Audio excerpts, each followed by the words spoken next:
గురించి ఈరోజు అత్యంత దారుణమైనటువంటి పరిస్థితిలో ఉంది అధ్యక్ష. ప్రతి హాస్పిటల్ కూడా ఆరోగ్యశ్రీ మేము స్వీకరించమని చెప్పేటువంటి పరిస్థితి ఉంది. అదేవిధంగా అధ్యక్ష, వీరు చెప్పినటువంటి పెద్ద పథకం నిరుద్యోగ భృతి గురించి పుస్తకంలో కనీసం ఒక్క మాట కూడా ప్రస్తావించలేకపోయినారు అధ్యక్ష. సుమారుగా 30 లక్షల మంది నిరుద్యోగులు వీరు ఇచ్చేటువంటి నిరుద్యోగ భృతి ద్వారా ఏదో బతుకుదామని ఆలోచన ఉంటే దాని గురించి దీనిలో ప్రస్తావన చేయలేకపోయినారు. అదేవిధంగా ఆడబిడ్డ నిధి గురించి చెప్పలేకపోయినారు. దీనికి ప్యారలల్ గా P4 పథకం తీసుకొచ్చారు అధ్యక్ష. ఇది చాలా హాస్యాస్పదం అధ్యక్ష. P4 పథకంలో ఏం చెప్పారు అధ్యక్ష? అన్న ఒక్క నిమిషం. P4 పథకంలో మీరేం చెప్పారు? 10.3 లక్షల మంది బంగారు కుటుంబాలను గుర్తించాము, 1,00,000 మంది ఉన్నత వర్గాల వాళ్ళందరినీ కూడా ప్రొటెక్ట్ చేస్తారని చెప్పారు అధ్యక్ష. నేను చెప్తా ఉన్నాను, మీ పుస్తకంలోనే ఉంది 1,43,00,000 కుటుంబాలు బిలో పావర్టీ లైన్లో ఉన్నాయన్నారు. మరి 10.3 లక్షల మందిని మేము గుర్తించామంటున్నారు. ఎంత తేడా ఉంది? 1,43,00,000 ఎక్కడ, 10.3 లక్షలు ఎక్కడ? సరే పోనీ అధ్యక్ష, ఆ పేదవాళ్ళని ఏ ప్రాతిపదిక మీద గుర్తించారు? వారికి ఏ విధమైనటువంటి సహాయం చేయాలా? నేను నిన్న ఒక అతను అడిగాను అధ్యక్ష. వాళ్ళకు ఫోన్ చేసి మీరు 10 మందిని అడాప్ట్ చేసుకోండి, మీరు వాళ్ళకి సహాయం చేయండి అని అడిగారంట. తర్వాత మళ్ళీ ఆయనకు ఫోన్ చేసి అడిగారంట, నేను ఏ విధంగా చేయాలంటే నాకు తెలిస్తే కదా చెప్పడానికి అన్నాడంట అధికారి. అంటే కనీసం మేడం కనీసం P4 ద్వారా ఏం చేయాలన్నది స్పష్టం లేదు అధ్యక్ష. వాళ్ళు వెళ్ళి అడుగుతారంట, వాళ్ళు చేయాలంట. ఇది ఎక్కడ అధ్యక్ష? P4 పథకం ఏంటి అధ్యక్ష? ఎవరో పేదవాళ్ళని ఎవరో అడాప్ట్ చేసుకునేది ఏంటి? వాళ్ళకి ఇష్టం వచ్చినప్పుడు వాళ్ళు ఏం చేస్తే అది భిక్షగాళ్ళ అధ్యక్ష వాళ్ళు ఏమన్నా? సో మీరు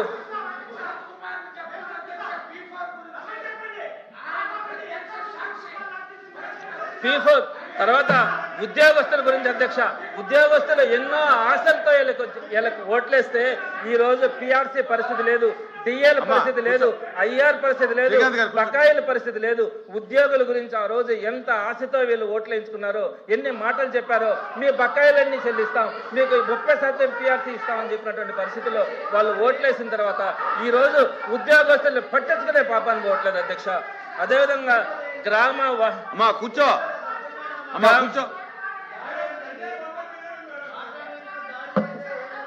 తర్వాత అధ్యక్ష, గ్రామ వార్డు సచివాలయాల గురించి చెప్పారు అధ్యక్ష. మేము దాని పేరుని స్వర్ణ వార్డు, స్వర్ణ గ్రామం అని మార్చాము. దీనివల్ల ప్రజల సేవలు ఇంటి వద్దకే వెళ్ళిపోతా ఉన్నాయని రాశారు అధ్యక్ష. ఒక్కసారి ఆలోచించాలి అధ్యక్ష, ఈ సచివాలయ వ్యవస్థను ఎవరు తీసుకొని వచ్చినారు? వైఎస్ జగన్మోహన్ రెడ్డి గారు తీసుకొచ్చినారు. పేరు మార్చి దాన్ని సేవలు ఇంటి వద్దకే మేము అందిస్తున్నటువంటి విప్లవాత్మకమైనటువంటి సంస్కరణ అని రాశారు. అంటే దాన్ని మీరు అర్థం చేసుకోవట్లేదు అధ్యక్ష. వైఎస్ జగన్మోహన్ రెడ్డి గారు ఎంత విజనరీ ఉన్నటువంటి వ్యక్తో. ఇంకొక విషయం అధ్యక్ష, 2 పాయింట్లే అధ్యక్ష. జిల్లాలని 26 నుంచి 28కి పెంచాము, తద్వారా పరిపాలన వేగవంతమైంది, ప్రజల సమస్యలు తగ్గాయన్నారు అధ్యక్ష. ఒక్కసారి ఆలోచించాలా, 28 జిల్లాలు ఈరోజు ఉంటే దాంట్లో ఏకంగా 5 సంవత్సరాల వైఎస్ జగన్మోహన్ రెడ్డి గారు ఉన్న ప్రభుత్వంలోనే 13 జిల్లాలను తీసుకొచ్చినటువంటి ఘనత వైఎస్ జగన్మోహన్ రెడ్డి గారిది. మీరు 2 జిల్లాలను తీసుకొని వచ్చి మేము పరిపాలనని వేగవంతం చేస్తామని చెప్తే ఒక విజనరీ ఉన్నటువంటి లీడర్ ఎవరు? వైఎస్ జగన్మోహన్ రెడ్డి గారు అని మీరే ఒప్పుకున్నట్లయింది అధ్యక్ష. ఇకపోతే పౌరుల్లో ఉన్న భయాన్ని, ఆస్తి అభద్రతను తొలగించడానికి ల్యాండ్ టైటిలింగ్ యాక్ట్ రద్దు చేశామని చెప్పారు అధ్యక్ష. ల్యాండ్ టైటిలింగ్ యాక్ట్ ని భయాన్ని పెట్టింది ఎవరు అధ్యక్ష? వీళ్ళు భయపెట్టారు అధ్యక్ష. ల్యాండ్ టైటిలింగ్ యాక్ట్ పేరు తప్ప దాంట్లో ఉన్నటువంటి యాక్ట్ను రద్దు చేసే పరిస్థితి వీళ్ళకు ఉండదు అధ్యక్ష. ఎందుకంటే అది ఒక మంచి స్కీమ్. దాని ద్వారా ఈరోజు 120 సంవత్సరాల చరిత్రను తిరగరాసినటువంటి ఘనత వైఎస్ జగన్మోహన్ రెడ్డి గారిది. ల్యాండ్ టైటిలింగ్ యాక్ట్ లో పేరు మార్చారే తప్ప దాంట్లో ఉన్నటువంటి కంటెంట్ అని తప్పుపట్టలేనటువంటి పరిస్థితి. దాని గురించి భయాన్ని పెట్టిందే మీరని చెప్పి తెలియజేస్తా ఉన్నాను అధ్యక్ష.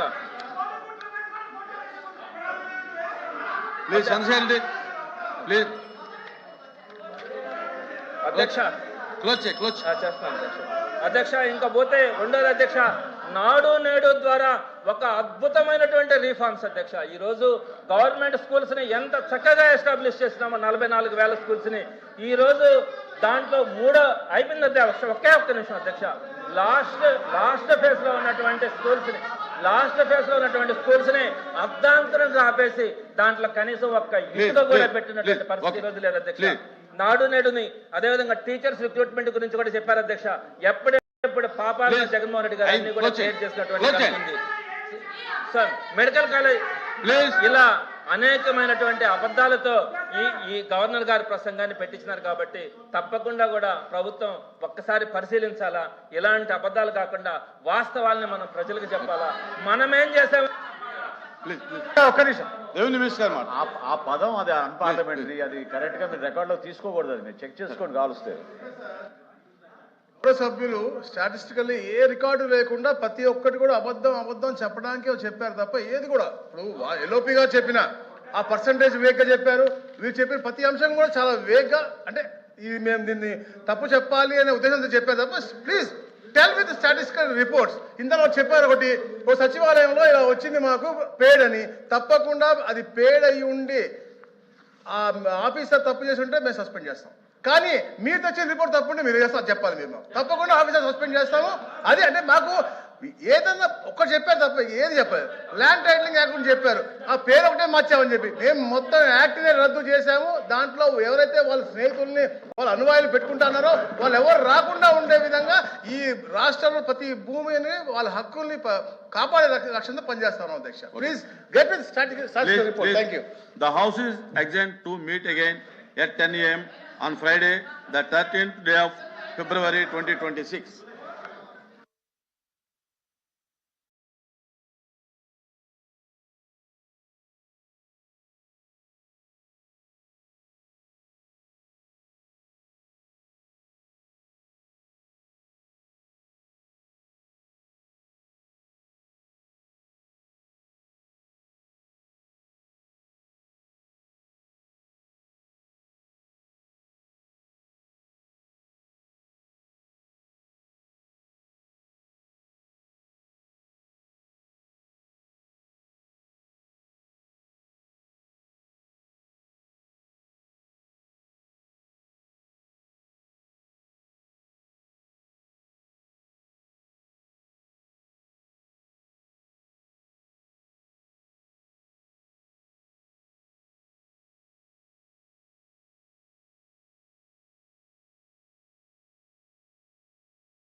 అని చెప్పారు.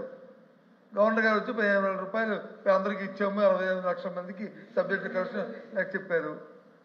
వాస్తవంగా మీ మనస్సాక్షిగా 15,000లో మెయింటెనెన్స్ డబ్బు తీసి పక్కన పెడితే ఇంకా ఇప్పుడు స్టాండ్ నేను చెప్తుంది ఐఎమ్ ద రికార్డ్. ఇంకా చాలా సుమారు దగ్గర ఐ థింక్ 18% ఇచ్చిన వాళ్ళు 18%. ఇంకా 7,000 8,000 రూపాయలు ఇచ్చారు తప్ప పూర్తిగా 15,000 రూపాయలు ఇవ్వలేదు. కాబట్టి వెరిఫై చేసుకోండి, రికార్డు చెప్తుంది. నేను అబద్ధం చెప్పండి ఇప్పుడు నేను రికార్డు కాదు సారథి ప్లీజ్ నేను చెప్తుంది రికార్డు. నేనే అబద్ధం చెప్పట్లే కదా. అబద్ధం చెప్పాను అనుకోండి, రేపు మీరు చూపెట్టి నేను ఎప్పుడు చెప్పి దాన్ని విచారణ చేసుకుంటాను. ఐ విల్ అపాలజీ అండి, ఐ విత్డ్రా మై వర్డ్. ఒకవేళ అబద్ధం చెప్తే, ఒకవేళ నేను సత్యతోమైన మాట చెప్తే, మిమ్మల్ని తప్పుదో పట్టిస్తే, ప్రభుత్వం తప్పుదో పట్టిస్తే నేను విత్డ్రా చేసుకొని ఎప్పుడు చెప్తాను కదా. ఇంకా ఇవ్వాలి. ఇంకా ప్రతి మీ మండలంలో కూడా మీ నియోజకవర్గంలో కూడా ఇంకా మీ మంత్రులు అందరి నియోజకవర్గాలు కూడా ఇంకా ఇవ్వాలి. మీరు రిప్లై చేసుకొని మీ కలర్లను అడిగి రండి. ఎందుకు చెప్తారు మా సభ్యులు దయచేసి ఇంటర్వ్యూ కూడా మా సభ్యుడు మాట్లాడమండి, మా సభ్యుడికి అవకాశం ఇవ్వండి. దయచేసి ఇంటర్వ్యూ చేయకండి. గౌరవ సభ్యులు మాట్లాడిన 15,000కి వారు కూడా యాక్సెప్ట్ చేశారు అధ్యక్ష. మెయింటెనెన్స్ కి 1,000 రూపాయలు 2,000 రూపాయలు తీస్తారని చెప్పేసి. గత ప్రభుత్వం కేవలం 43 లక్షల మందికి ఇస్తే ఈ ప్రభుత్వం 67,27,000 మందికి ఇస్తున్నాం అధ్యక్ష. అందరికీ ఇచ్చి 15,000 రూపాయలు తప్ప ఎక్కడ 6,000 7,000 రూపాయలు ఇచ్చే సిస్టమ్ లేదు అధ్యక్ష. ఏదైనా అకౌంట్స్ తప్పులుండి ఎవరికైనా రాకపోతే మళ్ళీ అప్పీల్ చేసుకుంటానికి కూడా సమయం ఇచ్చాం అధ్యక్ష. అప్పీల్ చేసుకున్న వాళ్ళకి కూడా శాంక్షన్ చేశారు అధ్యక్ష. ఒకవేళ 7,000 8,000 ఏదైనా ఒక 2-3 ఏదైనా లేదా ఒక 10 మందికో ఒక 10,000 మందికో 67 లక్షలు తప్పడితే మీరు మా దృష్టికి తీసుకొస్తాం అధ్యక్ష.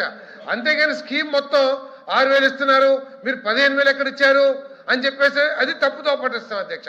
ఎక్కడికైనా సరే ప్రాక్టికల్గా ఏదైనా ఒక 10,000 మందికో 5,000 మందికో 67,27,000 మందిలో తప్పు జరిగితే మా దృష్టికి తీసుకురండి.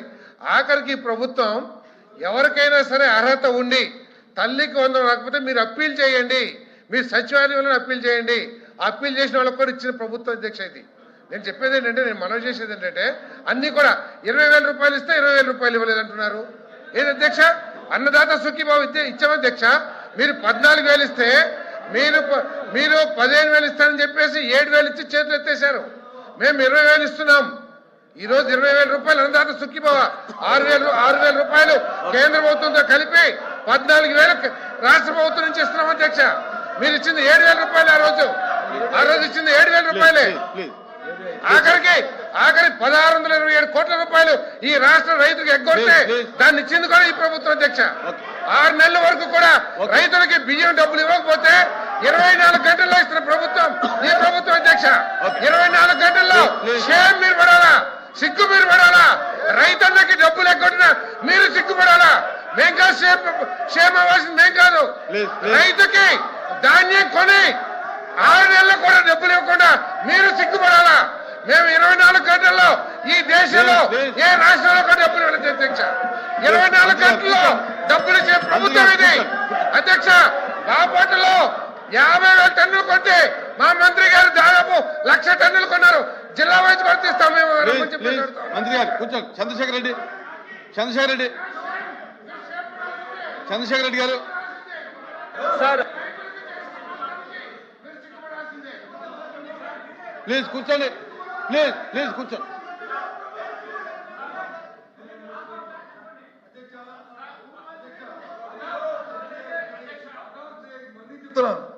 మంత్రి గారికి మళ్ళీ చెప్తున్నాను, దయచేసి మీరు మంత్రులు, మీరు ప్రభుత్వం ఉన్నారు.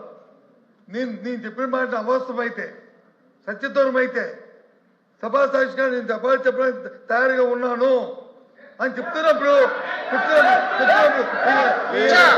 తల్లికి వందనం 15,000 రూపాయలు నేరుగా తల్లికి అకౌంట్కి వేస్తాము. మీ దృష్టికి ఏదైనా 6,000 7,000 వస్తే 6,000 పడిందంటే ఆ లిస్ట్ మాకు ఇవ్వండి తప్పకుండా. వినండి, కూర్చోండి. సమంత కూర్చోండి, కూర్చోండి, కూర్చోండి. సార్ మంత్రి గారు కూర్చోండి, కూర్చోండి, అందరూ కూర్చోండి.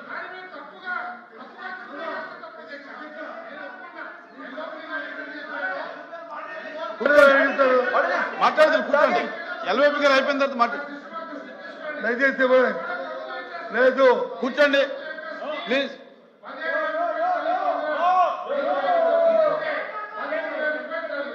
నేను మళ్ళీ చెప్తున్నాను, కొంతమందికి ఏదైనా తప్పిదం జరిగి ఉంటే మీరు మా దృష్టికి తీసుకురండి. అంతేగాని స్కీమ్ తప్పు పెడితే మాత్రం కుదరదని చెప్పేసి మనం చేస్తాను. ఓకే ఓకే ఎల్వైపీ గారు, ఎల్వైపీ అధ్యక్ష, గారు ప్లీజ్. ఇదిగో, అధ్యక్ష, అధ్యక్ష, పెద్దల సభ, గౌరవమైన సభ, మాకు భగవంతుడు వినండి,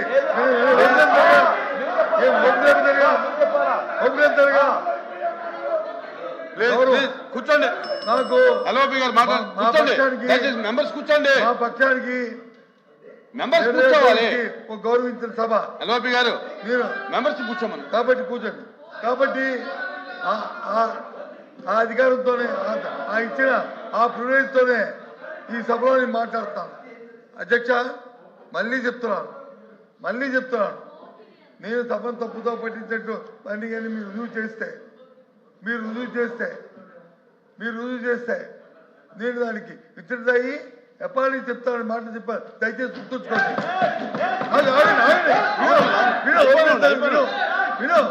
ఒప్పుకోలేపుతారుగా మంత్రి గారు, అధ్యక్ష, ఒప్పుకోలేపుతారుగా మంత్రి గారికి ఒప్పులేతారుగా ఓపిక మాట్లాడుతుంది.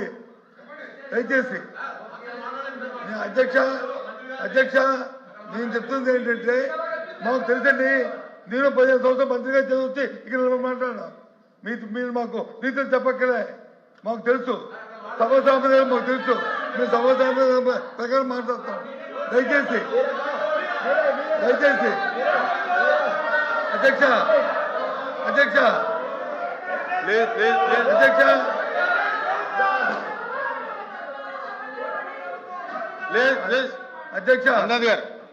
అధ్యక్ష, నేను చెప్పింది ఏంటంటే, మళ్ళీ రిపీట్ చేస్తాను.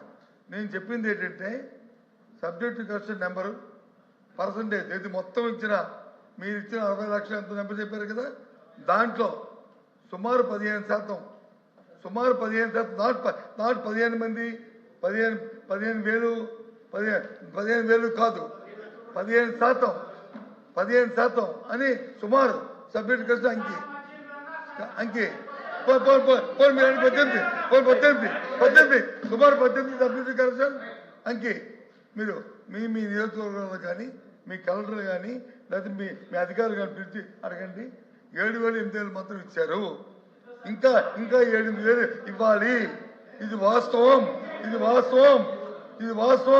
ఇది రికార్డు.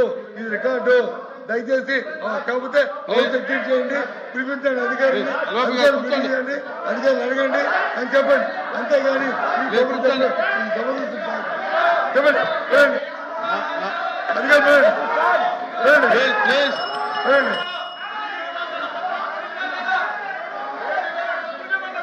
ప్లీజ్ కూర్చోండి.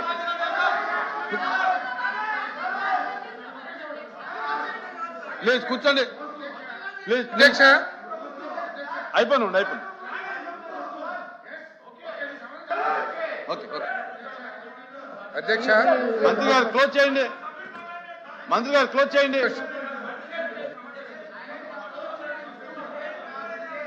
నా